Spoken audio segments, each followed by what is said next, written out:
a lady in a car. What is your name, please? I am Sherry, and I do not know these people. I wonder if I'm in the wrong meeting. Well, are you here for court? I am here. I'm supposed to be in a Zoom meeting with Marvin Wegner. Okay, and I typed in the number. I thought anyway I did with that was on his paper. So Becky, I have, is it? Hold on. I apologize. Yeah, you're in the right place. You're in the right place, but why are you here for Marvin Wegner? He asked me to be so I could be his witness. Okay, well, go. I'm going to mute you because you can't really enter. Are you a guardian or a conservator? No. Okay, I'm going to mute you so you can't really get involved in the hearing, but you're good. All right. All right, Mr. Wegner, this is in the matter of petition for contempt of court by the jury board. So, Mr. Wegner, I show that a juror questionnaire was mailed out to you. Did you receive that, Mr. Wegner? No, ma'am. No, you did not? It had the wrong address on the paper.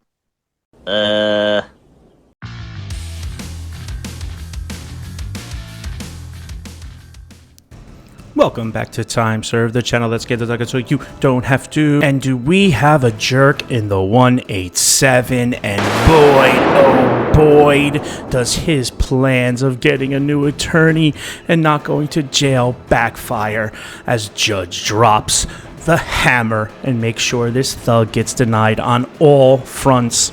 And as an added bonus, Judge Boyd gives us a prison jumpsuit color breakdown and what each color represents. I know in the chat we've always wondered about what they represented, so we get a little breakdown from Judge. Check up on the latest from this channel right here. Don't forget to like and subscribe, set your notifications to all. Let's roll, nerds! All right. So what is happening with Mr. Reyna? Mr. Reyna, we had requested some judgments from past hearings he's had and held, and we were provided those today. One of them, and I had received already one. I discussed that with my client, and he kind of doesn't like the way I'm approaching everything and doesn't like the way or he feels that I'm not representing him accurately. Mr. Reyna, come on down. So we might want to talk to him because he's asked me to get off the case. And I told him that's something you have to discuss with the judge. And for the record, we have been relayed an offer to my client. All right. So, Mr. Reyna. Are you Mr. Reyna? Yes, miss. All right. So it appears to the court that you do not want to come dressed for trial when you're supposed to be dressed for trial. Well, believe it or not, Ms. Boyd, I wasn't aware of this trial in the first place. And no, because here's the thing. Firstly, when a deputy at the jail tells you you're supposed to be dressed for trial, you're dressed for trial. And when your time, you were told before and you didn't do it. And guess what? If you ever come back to this court where a deputy at the jail has told you to dress for trial and you're not dressed, you know what's going to end up happening? You're going to be going to trial in that red jumpsuit. And you know why you're going to be going to trial in that red jumpsuit? Because it's going to have been your choice. I am not having you come back to this court again where you're pretending as though nobody told you you had a jury trial. The other thing, you're saying that your attorney is telling me that you want another attorney? That's correct. All right, then you need to hire one. Do you understand? I don't have any support issues. Support at all as we speak right now at the moment. What support for what? It's ordinary to hire an attorney. Oh, well, then this is your attorney. This is what I've discovered, and I've told many people this before. This is what ends up happening when you, as a defense attorney, are placed to represent somebody and you've been appointed to represent them, number one, there are certain qualifications that you must have. This is a third-degree felony. It may be bumped up to a second-degree felony based upon what's in the indictment. This attorney would not have been appointed to your case if he didn't have the qualifications to be on this case. I don't allow attorney shopping in this court. Whoever comes up on the wheel, that's who your attorney is. The state will tender an offer to your attorney because I require the state to tender an offer. State can make an offer and say, we're offering 20 years. The state can say they're offering the maximum. Guess what? Your attorney has absolutely really no control over what the state is offering. So what's Even if your attorney were to go to the state and say, well, these are the weaknesses in your case, and this is what my client is willing to accept, the state can still say, I am not going to offer your client what he wants. The only thing I will offer you is A, B, or C. And your attorney ethically is obligated to tender that offer to you.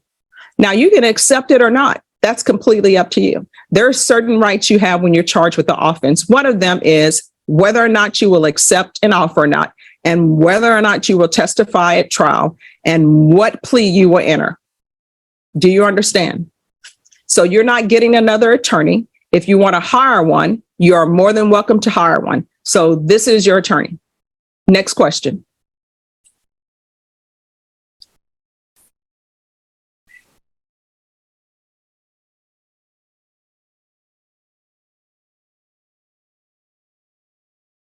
Why does my case carry at least prison time and not probation? Here's the or thing. anything?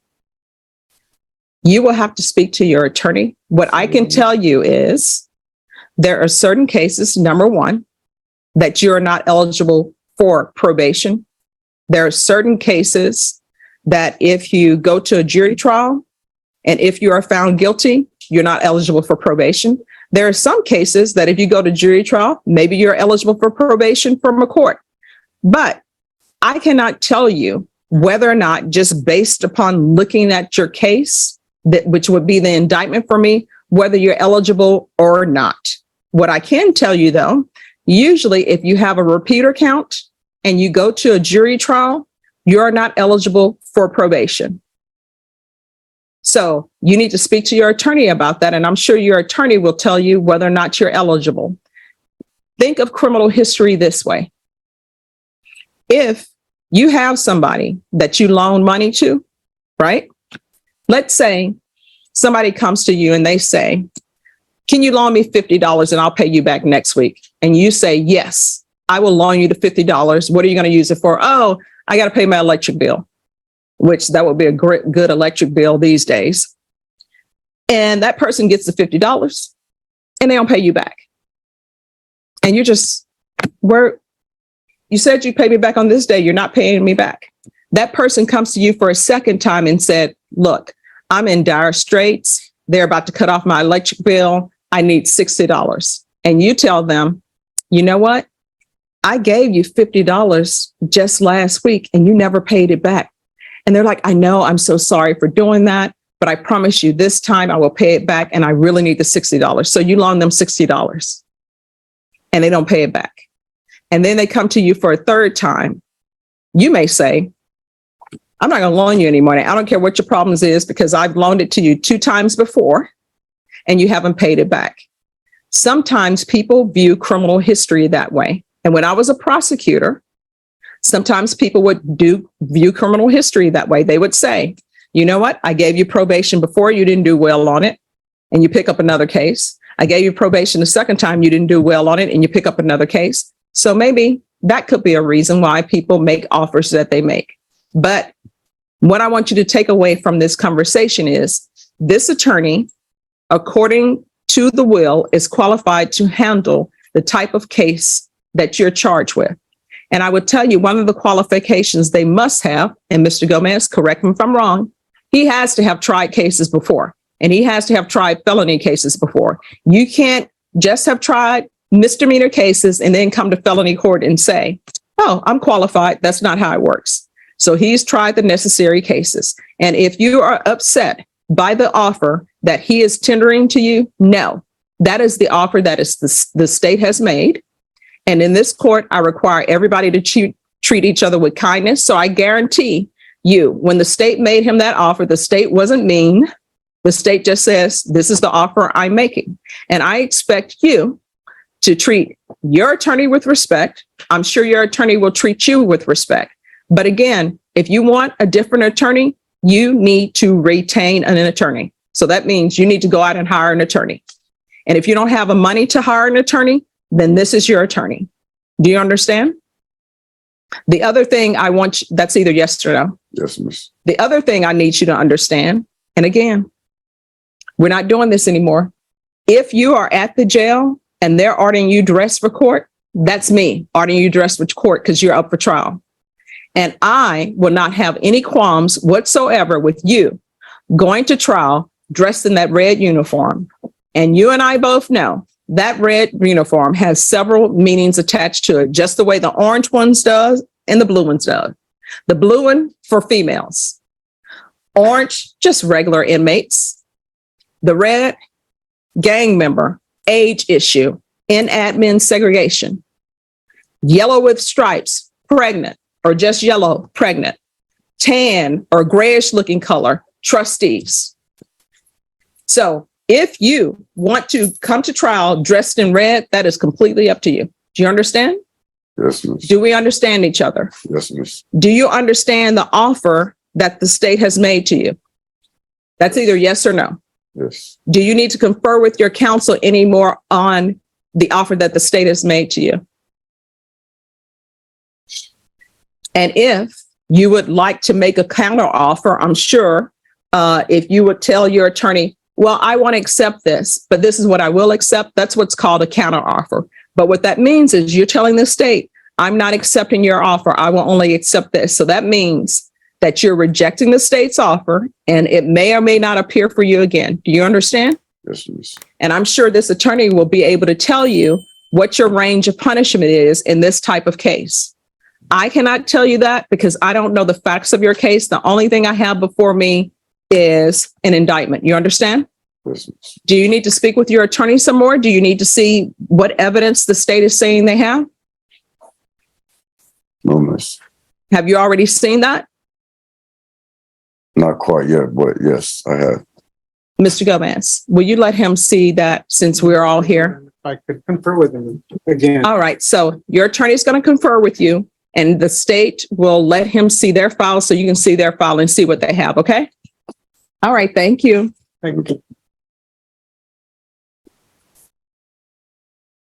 All right. And then where's Cornelius? You want to go get him? Yes, if you could. And could I see Cornelius's file? Hello, Judge Burley's daughter. How are you doing? Good, how are you?